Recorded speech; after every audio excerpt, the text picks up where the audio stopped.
Ok, então saudações a todos, estamos de volta na Escola da Palavra. O tema da nossa teleaula de hoje é algumas características do Evangelho de Mateus, a história da redação, os destinatários de Mateus e as consequências, portanto, disso para a sua narrativa. É importante a gente, começando o estudo dos Evangelhos, saber que o termo evangelho não foi um termo inventado pelos evangelistas, já era uma palavra usada com bastante frequência no mundo, inclusive pagão da época, na Palestina do primeiro século e sobretudo no Império Romano. A palavra evangelho, né, do grego, significa bom anúncio ou boa notícia. Inicialmente, ao menos no âmbito pagão, da cultura helênica, da cultura grega, inicialmente parece que esse termo estava ligado ao dinheiro que se dava a alguém que trazia uma notícia. Não como hoje, que é tão fácil de enviar a notícia para alguém pelos meios de comunicação, ou um e-mail, não sei o que, uma mensagem. Na antiguidade precisava levar a notícia pessoalmente até a pessoa, até o destinatário, até a comunidade. Então, normalmente, os mensageiros, evidentemente, o faziam na expectativa, na esperança de receber uma pequena quantia de dinheiro. Ao que tudo indica, portanto, o termo evangelho era boa notícia, era para o mensageiro, que, portanto, recebia o salário, mesmo ele trazendo uma notícia que não fosse boa, que fosse tragédia, que fosse uma desgraça ou algo parecido, mas de toda forma ele recebia uma espécie de pagamento. Com o passar do tempo passou a designar a própria notícia, e no caso sempre uma notícia boa. No âmbito pagão, como eu disse, sobretudo do Império Romano, os comunicados oficiais do imperador romano eram sempre anunciados como sendo boa notícia, né? O anúncio de uma boa notícia aos súditos do imperador, embora também nem sempre as notícias do imperador eram assim tão boas. Por vezes eram comunicados oficiais de aumento de impostos ou determinação para fazer a contagem do povo, fazer o recenseamento para aumentar o imposto, mas sempre eram intituladas essas mensagens oficiais como sendo evangelho. Evidentemente que no mundo da revelação, no mundo da Bíblia, o termo tem outro significado. Já no Antigo Testamento aparece o termo. É bom lembrar que o Antigo Testamento nós temos originariamente a versão em hebraico. O Antigo Testamento, quase todo ele escrito em hebraico. Sobretudo o livro de Isaías reporta um termo, evidentemente na língua hebraica, que significa boa notícia, boa notícia.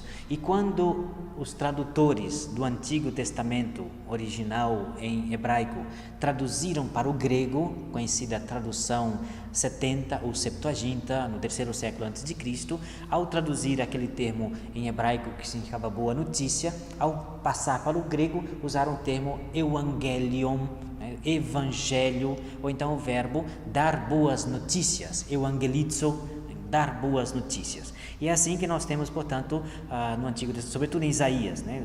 Vou citar aqui dois textos somente, como exemplo, né?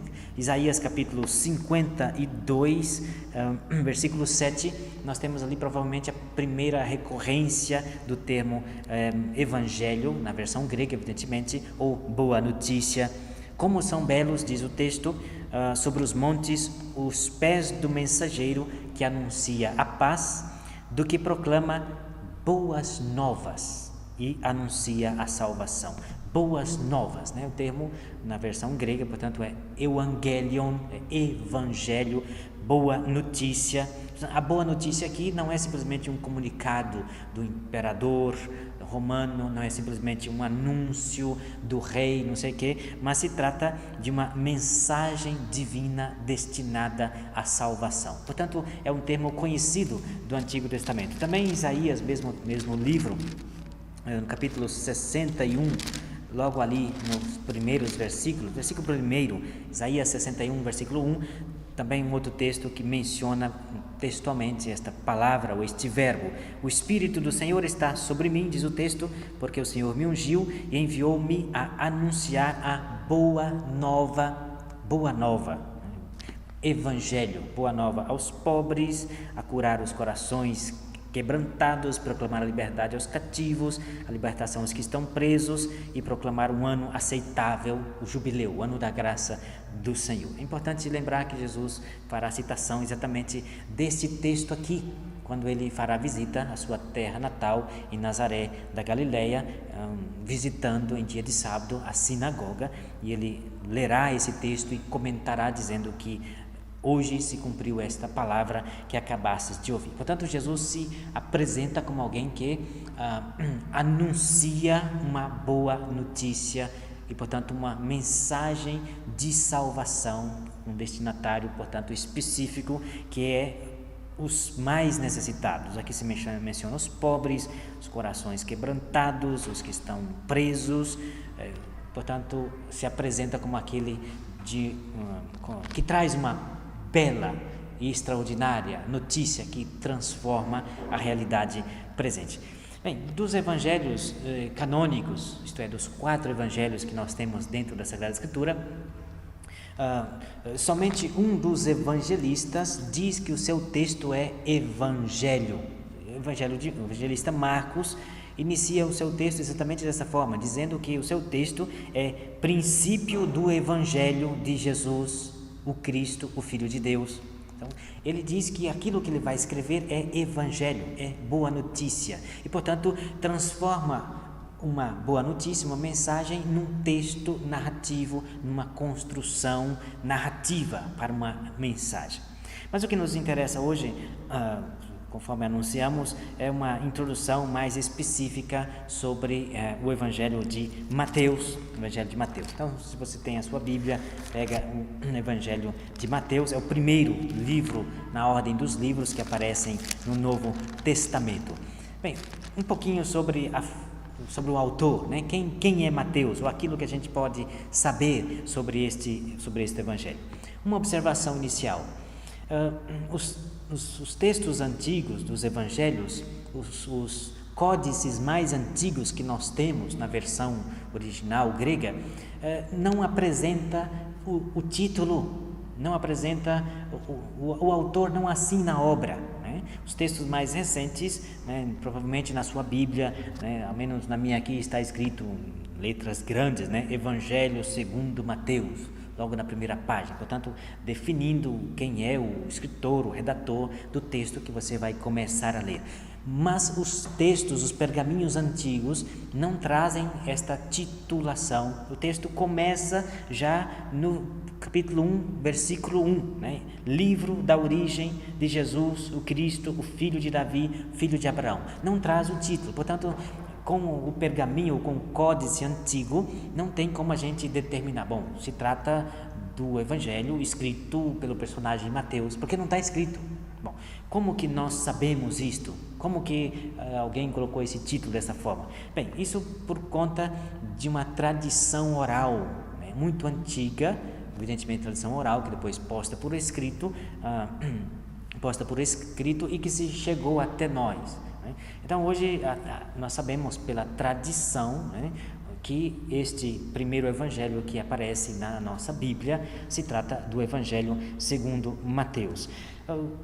A gente pode também tentar descobrir alguns aspectos deste autor a partir do próprio texto que ele escreve, né? Um grande literato, escritor, romancista também, chamado Umberto Eco, um escritor italiano muito famoso, ele menciona, ao estudar literatura de textos antigos, ele cria praticamente uma designação chamada de autor implícito. Isto é, cada obra, cada texto que você lê, ela deixa as marcas do seu escritor. Cada escritor, ou qualquer obra, seja de natureza literária, seja de escultura, seja de pintura, o autor da obra deixa as próprias marcas naquilo que ele faz. E, portanto, estudando a obra, você pode intuir algumas características do seu autor. Se trata de portanto, do termo, né, autor implícito, isto é, o que a gente pode saber sobre o autor deste evangelho lendo o próprio texto que ele escreveu e deixou para nós.